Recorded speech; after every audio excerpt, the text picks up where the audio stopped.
Hello, and thank you for joining us today. We are excited to have you here for the proposal development workshop. This is the fourth in the part of 12-part series. Hope you found these useful and exciting as much as I have. My name is Kaushik Balakrishnan, and I do proposal support through its life cycle. I'm a huge proponent of using two of the things I'm going to talk about today, that is outlining and storyboarding. And I'm the Director for Research, Development, and Advancement at the College of Liberal Arts and Sciences. With that, let's dive into today's agenda. What we're going to do today are, basically, I'm going to give you two tools of the trade, which is outlining and shell documentation alongside storyboarding. As I said, these are my favorite things to do in the life cycle of proposal. And it really makes me work with teams, even with individual PIs sometimes, at a different level when you go through these exercises. We'll focus primarily on what the sponsor wants and how what you're trying to write. It allows you to stop, think, and rethink what you're trying to do. In the 12-part series of this proposal development workshop, so far you have seen in the first one, you have understood how your research strategy fits in for a particular sponsor or sponsors. You have also gone through the cycle of understanding, what is the funder type? How do I identify those sponsors? What are the websites in which the opportunities are listed? And how do I go about forming those strategies? The third part you heard from Quinn about, how do you do an elevator pitch? How do you grab a listener's attention in a short time?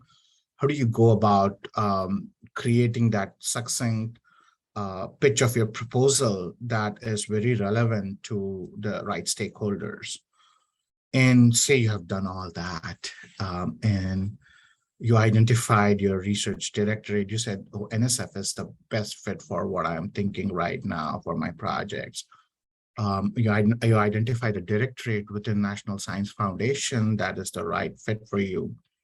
You go through the process and you understand which are those programs furthermore that you could apply to, and you have pitched an idea to a program manager from all the skills and tools that Quinn laid out, and you've gone through this process this far, and then all of a sudden you have your solicitation dropping, and you have 8 to 12 weeks to get this to deadline. But what do you do next? You have two options. Well, you crack your knuckles and start typing up furiously. I used to be a PI, and I have done exactly what this cartoon depicts. See a solicitation, and I'm rightly on it. But as time has gone by, in fact, I remember my very first proposal that I did, I had 3 days to crank a proposal out, and the PI was in Europe, and he just shot me an email. I was a postdoc at that time. So it's a great learning experience for me. I didn't know what all the rules of the game meant. I just knew that I have to crank this proposal out in 3 to 4 days time. And I exactly did this because we knew exactly what we were talking about. And fortunately at that time, unfortunately, I didn't know all the rules of the game. So I got this document done, and the morning of the proposal that it was due, I gave it to the research administrator and said, here you go, it's ready to go. And she looks at me and says, oh, you've never done this ever, have you? And sure enough, and turns out I didn't focus on the pagination, on all the rules of the game that was laid down. Although it sounds very basic now, it's so easy to get lost in the trap of getting things done quickly. All right, with that, I'm going to give you two tools, dominantly focusing on, one is called outlining or shell documentation, and the other one is storyboarding. The goal here is to, both these activities, and these are sequential in many ways. having done this with many teams and with my own proposals many times, um, it really helps you slow down and think about what is a compliant game plan. And the whole deal here is not to start typing up, but rather to slow down and think about what you're going to write about. And this is basically, uh, inspired by the 2002 Nobel Prize winners in many ways. For me, Daniel Kahneman, who's alongside Emma Straversky, who's done some fantastic work on, how the heuristic biases and all that. If you follow what these guys do, it's fascinating, but or did rather. But regardless, I mean, we know that we cannot trust our intuitions immediately, and when we are typing up, there are a lot of these mental glitches that can get us into trouble, and therefore slowing down. And this whole aspect of the toolbox thinking of the fast way of whatever is coming to my mind, I'm just typing it up and then rethinking it. And you can do this in proposal formats too, in different ways. You can do this. The first activity to do is the outlining slash cell documentation overall. The first thing you should do is just slow down and just read all parts of the solicitation. And sometimes, like National Science Foundation and NIH will have like additional documentation that guide you through all the guidelines of the preparation of the application, knowing very well that you will need to involve others in the proposal process. Others include sometimes your OPI, sometimes you may have partners outside, sometimes you may even have a special letter of support that may be needed, and you have to get all these things done in a very limited period of time to get the proposal done. So this is where understanding fully what is it that the sponsor is asking of us. In the first three proposal development workshop, you've gone through these stages, right? And this is where it's the what of the proposal. You understood the why when you did the elevator pitch. Like, why is my research so cool, important, and how it fits? But what is it that you're going to type in your proposal? And that's what we're going to cover mostly today. All right. So reviewing the document and the solicitation that the sponsors put out is extremely important. It allows you to understand all the pieces. We will do this slightly. And the second step of this is the understanding the look and feel of what the sponsor wants, and then constructing a shell documentation. Finally, you can get to see a Word documentation. I'm going to stop this PowerPoint for a second and walk you through what a shell documentation looks like. The opportunity I'm going to cover is the National Science Foundation's Civic Innovation Challenge. So, are you still able to see the screen? Yes. The screen, right? I'm confirming that. Yes. Thank you, Faye. So this is the Civic Innovation Challenge. NSF has put out the solicitation and clearly lays out, all the details of when is it due, how long will the program be, et cetera, et cetera. So you read through the solicitation and read through it at least a couple of times, and then get onto the shell documentation. When you go down, most NSF solicitations will explicitly tell you what is required in a proposal narrative. Sometimes, if you are applying to a standard program, it may not have all the details, but it will just say the 15-page standard information that is required from the proposal guide that NSF has. But in other cases, NSF will explicitly say, if you're writing a stage, whatever, pick up the opportunity, and it will explicitly say, what are the things NSF is looking at? How are they going to evaluate it and all of that? But that gives you an opportunity to really dive into the shell documentation. You see the Word document here. And this, I'm focusing on the narrative right now and come to the other parts later. This is, so from the Civic Innovation Challenge, what I chose, I want to do a stage 2. I've already done a stage 1, and the NSF likes what we're doing and has invited us to write a stage 2 proposal. And here, if I'm a proposal manager here, I would actually give the team a task of delegate. Even as a PI, you could just do it yourself. You can basically go to any solicitation and pick out what is it that this particular program wants from us. And then what are the, so that's typically anything in red, typically will either have a page limit, or, what are the limits or the boundary conditions or the expectations from the program. Those things are all marked in red. Only the thing you need to work on when you're ready to work on this proposal will all be typing in the traditional black font, because that is what is the expectation. Anything that is in any other color, please, you should delete it after you're done through typing up the narrative. But it's useful to leave them along. And everybody has different styles. This is just my style of working. You can also put these in notes if you feel like. So you can just create a comment and you can insert what is it that NSF is wanting here. So you could do all of that. So that way it's always there as you're typing up, you can review it. All right, coming back here. So here, these are the sections that NSF wants to see. And in the blue are all the questions NSF is asking in this particular section that they really want to see answers to.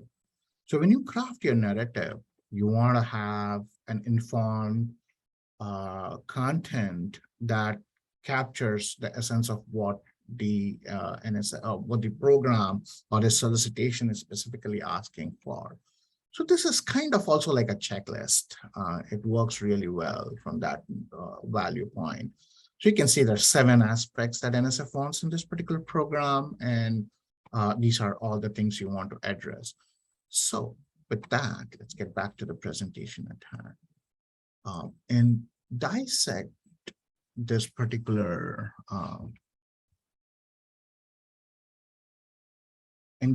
this solicitation a little bit more. Let's think about what is it that NSF is trying to get from us. Let me actually do this for a second. Let's go back to that solicitation and let's look at some keywords. Sorry, wrong one. Let's do a search for must participate. Where does must participate come up quite often? It says here early on in the solicitation, the awardees must participate in cohort activities led by so-and-so. Then it also says, 2 team members must participate in these activities. What does this mean for me as a PI? This means I need to have budget. So I can do a quick highlight and then add a note saying that I need to, this needs to be like a, I need to have travel budget item. So when I'm talking to my RA about this particular project, they are aware of, where will the events happen, how often I will need to travel, who needs to travel, all of that will show up. All right, let's also look at the word like will. How often does will show up? Will shows up around 88 times in this particular solicitation. So it says where is it showing up? It's very important to understand that in order to craft your narrative. You will do this, the participants will do this. That means it needs to be covered within the area of the proposal dominantly. In the narrative sections, you will say, we will do these things, and they will relate back to what the solicitation is talking about. So this is a good way to shred the solicitation and understand what is it that the sponsor is asking of you. So let's go back to the presentation, and I ran some search on a few of these word strings. Strongly encourage. Where does strongly encourage come again? So look for these key phrases, and are they coming in where you need to have these things explicitly spelled out in the preparation section? Are these relevant to project meetings, uh, which stakeholder engagement? Sometimes this is a very community engagement heavy opportunity by default. And then, so how am I structuring my project? This also tells my PIs and co-PIs and other participants, senior personnel, how I'm going to allocate resources. This is just a very high level way of just shredding what is it that the sponsor really wants to see. So this is like the second step in the step of outlining.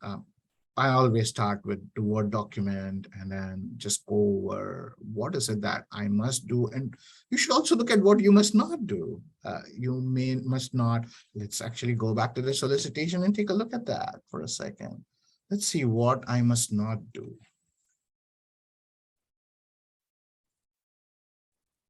Okay, so it says project description must not exceed 7 pages for planning grant. Okay, I'm not in planning phase, doesn't really apply to me, so I can ignore it happily. That said, you might want to see this could be a solicitation where they will say your budget must not exceed certain amount. Your page limits, which is very relevant here. It may also say you may not spend money on certain activities. So you need to then know how are you going to not do those activities, or how are you going to make the pivot in the project? Now, we haven't really come to what you're going to do yet, but this is you thinking about what is it that the sponsor does not want you to do. So this is a very powerful, mighty way of looking at shredding the solicitation completely, and again, reading and rereading requirements to understand what is it that how will you go about planning this project overall. All right. The final part is having a comprehensive checklist. So again, you know who to engage when. So this is, again, what aspect of what are the things I really need to do to get this proposal out the doors. It spells out very explicitly here. I need to have a project summary. It needs to be, X number of words or 1 page, or, however it parses out. Narrative, 15-page limit, budget summary, justification, supplementary documents, and all of this laundry list of things that I really need to get done. Do I have enough time to get all this done? Maybe, maybe not. And if I don't, who can I rely on? This gives you the time to really pause and think about, how do I engage my co-PIs? How do I engage my staff? How do I engage, the personnel around me to get this proposal done? It's a teamwork. So let me just take a second here to just pause on, we got the funding announcement, we created a shell documentation, we have a comprehensive checklist. Now we are ready to meet the deadline. I just want to take a pause here for a second and answer any questions that might just be propping up. Or should we do it at the end? It's your show. All right, we can pause for a second and see how. Any questions coming up right now, or should I just keep going? You can also you can use the chat as well to post notes. I just linked the solicitation in there for people to follow along with you. Got it. I'll go back to sharing my screen and move to the next part. Are you able to see the presentation again? Yes. Not in full screen mode. You're gonna have to present. There you go. Perfect. Thank you. All right. So the goal here was basically, and then if you look at the previous videos within the library of at funding.asu.edu, you will see the same workshop being done previously by Tara and before that by Faye. They have done a great job at, explaining you at length what this entails. So I would encourage you to also watch those details. But at the heart of it, because they talk about other sponsors too, but at the heart of this is just really taking your time to read what is it that the sponsor is wanting from you. And this is about your project now. All right, let's get to the second tool that's my favorite is storyboarding. Storyboarding is mostly a conceptual planning tool. You are basically sitting down with a blank sheet in many cases, or with a blank PowerPoint or blank Word document, what have you, and you just uh, be creative about. This is the whole creative process going about. You can do this individually or in teams. You think about, you have now read the solicitation, you have studied it, you understand what is the sponsor is looking for. And so you know what a winning strategy could look like. And so you then start to think about what kind of, start planning out content and planning out rough order of magnitude estimates. You don't need to be accurate here at all with your budget, but it helps to have some fundamental understanding of what it may cost me or to get this project done. There's 8 steps of storyboarding, and we'll connect it all together with what Quen was talking about last time around. The first step is, what is it that you plan to do?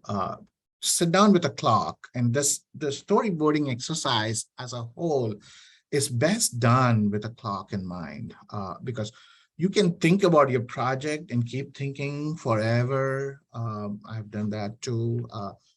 But you really want to also start having actionable strategies where you're typing something up, you are thinking and rethinking. You storyboarded an exercise. The goal of storyboarding dominantly is to get you to a writing stage and make the writing process very easy and seamless. So you can start with your blue sky. What are your research ambitions? And especially if you have not written a proposal, or this is a new idea that you're generating, or it's a new project, it's a new team, you really want to brainstorm what are the possibilities. This tool is perfect for that. I've seen this work very well on projects that I have facilitated this. And if you have a complex team, if you're doing this in teams, you may want to have, budget more time. Typically, you want to get the whole 8 steps done in one day if possible. And so having structured time, focused time to get this done is very valuable. The goal here is to hear all voices. So if you have a team, or even your inner voice sometimes, this is silly, I don't want to do that. No, just put it down. It's okay. We'll judge the ideas later, but this is more about putting things down, getting more actionable. And the last point I will make here is that for large complex projects, you really want to use a facilitator, because they can really guide you in a very structured way, in a very timely way. What happens if you run out of time? Well, give yourself 5 extra minutes, that's fine. But you don't want to keep, being in an endless overtime cycle. You really want to end this game at some point. You have other things to do. So with that in mind, just think about, what is it that you want to do? And then try to come up with a few set of words or phrases that really captures the essence of your plan. You may have more than one plan. You may have 10 plans. Not a great idea, to be honest. When you have too many plans, you really are not focusing on the problem. So in a typical, even on a team setting, you want to have no more than 2 or 3 plans. Again, it depends on the project scope, the budget, come to all that at the end. But it also, all those parameters, like, what is my budget? How much time do I have to deliver? What can I deliver, or what can we deliver? All those things become a limiting factor. So with that, the step 2 is getting to, what are your goals and objectives? Those plans are boiling down to very specific, measurable activities that you can put. These are my activities that I want to do. As a bonus for each plan, if you can capture like an image or sketch out an art of what it could amount to be, that can be very beneficial too. And a picture says 1,000 words, right? So you don't even have to really sit and type stuff. You can just draw stuff if that works for you. And when you do this in the industry or with industry partners, even that typically is the goal. That's what we strive to and end up bringing all this back. You came up with a whole bunch of research plans. You boil down the ocean. You have now, let's say specific aims for NIH, or your research goals or objectives that you really want to achieve within the scope of your research. Now you go back to your solicitation and see, does this line up with what is in the funding expectations and of funding announcement? Are these expectations lined up? And then you now have the objective. If you don't like something, you can always go back and redo. So you can again do it sequentially, or you can go through the whole process and say, oh, I don't like my finished product. You can always come back and redo this thing. That's totally fine. Again, you may even at the writing phase, you may realize if you have peers who are reviewing your content, they may tell you, I don't think the specific aim 2 is good enough. Then you may want to go back and rethink what that could look like. All right. Then once you have your research objectives, for each of the objective, what are the tasks you're going to carry out? Who performs, how long will it take, and what are the resources that you need? Now, I just made this thing up. This is my objective of really measuring charge conduction in a protein nanowire. So I first need to make the nanowire. Who's going to make it? Not me. Graduate student 1 is going to make it. How long is it going to take? Oh, I'm an optimist. I think my graduate student is awesome. He can get this done in 2 weeks. What it's going to cost? Well, I need to have, of course, to pay the graduate students. So I need to have RA line, and then I need to buy supplies. I need to get the right precursors, need to have the right glassware, whatever, to synthesize these wires. And then, graduate student still new, doesn't know how to do these measurements. I'm a champion at this. So, I will get it done, but I'm also super slow. So it's going to take me 3 months to do it. What's going to cost? Oh, I need to buy a whole bunch of supplies to get this done. And it's going to require a custom fabrication. It's going to probably cost $6,000. Now, I'm just making things up here. None of this is true.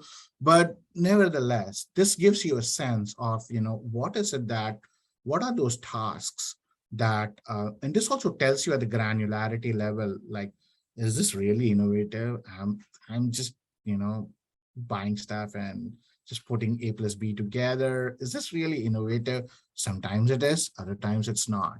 And that's the case. That's the compelling case. We're not going to get into that today, but you're going to have that part of your narrative when you get to that piece, when you're writing it. It needs to be very compelling. But this gives you a sense at this point itself, whether it's going to be competitive enough or not. The next step really seals the deal on this. You went through all these different steps, and then you look at, okay, I have all these approaches now. I'm going to, have these various tasks done in order to achieve this goal. So you can ask somebody else. Typically, if you're doing this in a team setting, you really want to have other people who have just about enough expertise, or deep expertise, even in some cases, to criticize what is it. And this is nothing personal. This is very professional way of doing it, is to really criticize. Will it succeed? Why will it succeed? What's new about this approach? And this is where you're really tearing up your ideas. And this then allows you to take a step back and say, all right, it just seems like I'm just mixing stuff up and really nothing innovative here. What is the intellectual merit here? And this is where it dives you into all of those features that the sponsor cares about, right? How will I explain my intellectual merit? How will I explain what is the impact of my work? And this is where it starts to really piece up together. Are there enough unique aspects that will be transformative? And so this and transformative is what NSF cares about, right? So you really want to emphasize all these elements when you're storyboarding.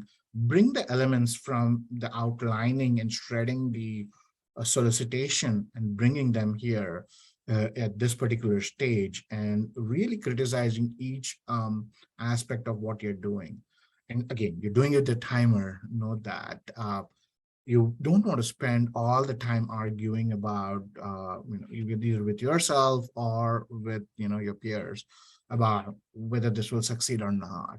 You really want to put a timer, get to an end result, accept the results and move on, or come back sometimes. Depends. The fifth element is, who cares? Why does this affect the stakeholder? Or how does it impact them even? You really want to know this. This is your broader impacts in some sense. This will help you craft that section in NSF. And so think about this, take a step back and put a timer on again and think about who cares, who will benefit from what I'm doing. And again, goes back to cyclical fashion about all the tasks that we are doing. Have we missed any stakeholder that may benefit accidentally? Going back to the civic innovation, right? We have a community-based development project happening. Did we accidentally forget a stakeholder that could have benefited from this? And it really gives you a pause to rethink what has not been thought yet. All right, we're getting to the end, I promise. Step 6 is where you have all the tasks planned out. Now you think about what are the major milestones you really want to hit.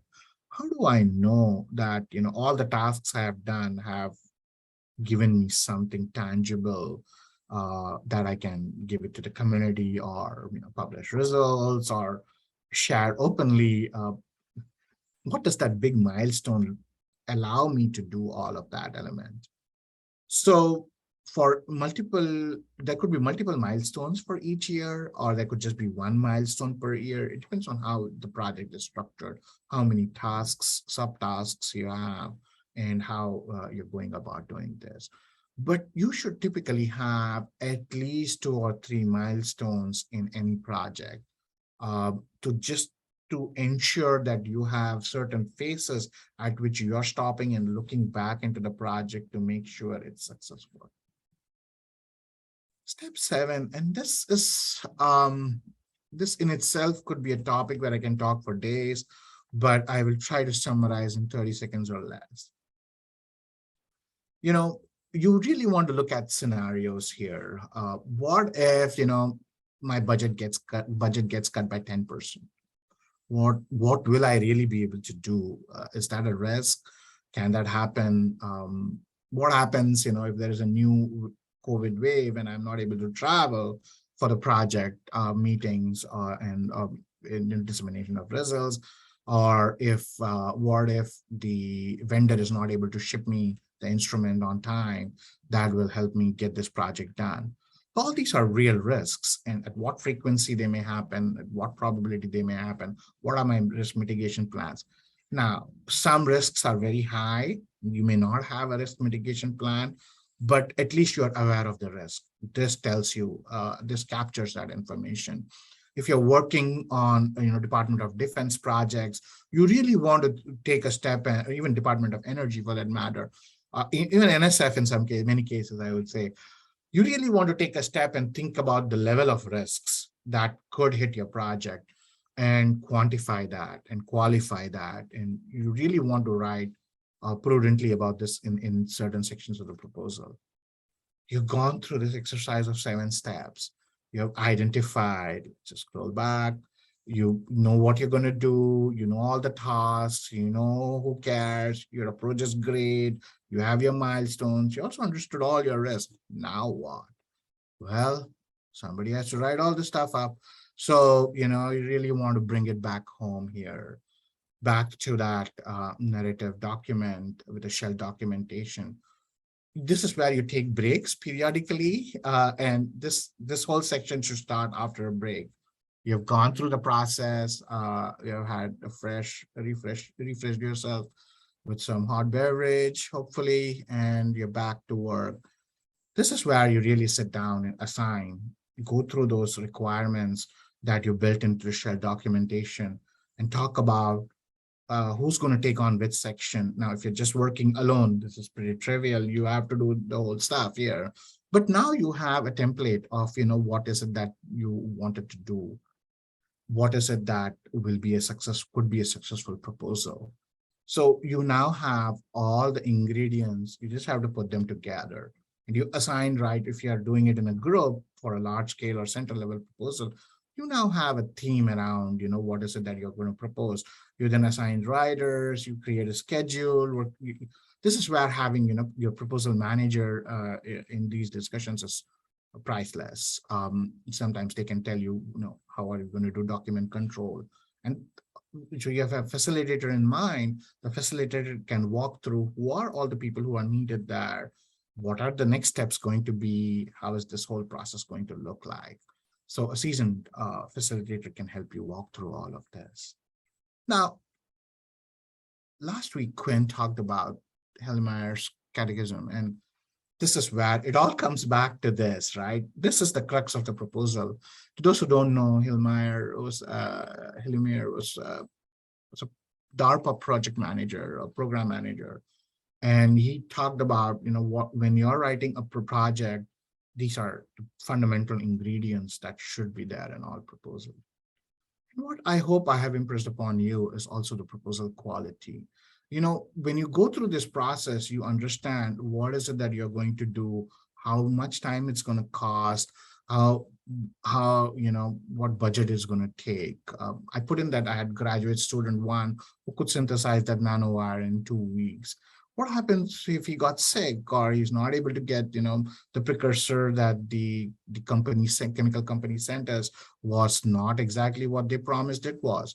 The 2 weeks turned into 2 months, and all of a sudden, the schedule has completely slipped.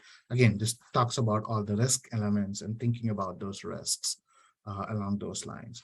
A high quality project typically is very balanced, and no such thing exists. There's no equilateral triangle here. There's always, one end pulling the triangle towards it. And this is not an uncommon thing. We know this in practice. But in theory, when you're designing the projects, you really want to take a step and think about this. So just to conclude today's presentation, you learned in the first 3 proposal development workshops, how do you go about identifying the sponsor, finding the opportunities, then trying to get an elevator pitch. You learned about the how, why, and the how, and now this is about the what. And then the details of all of that will come in the next. How will you write certain specific sections? How will you be persuasive? How will you create time to edit your proposals? How will you find those resources? That's all coming down the pipe. So with that, I would like to stop this presentation and open it up for questions and discussions.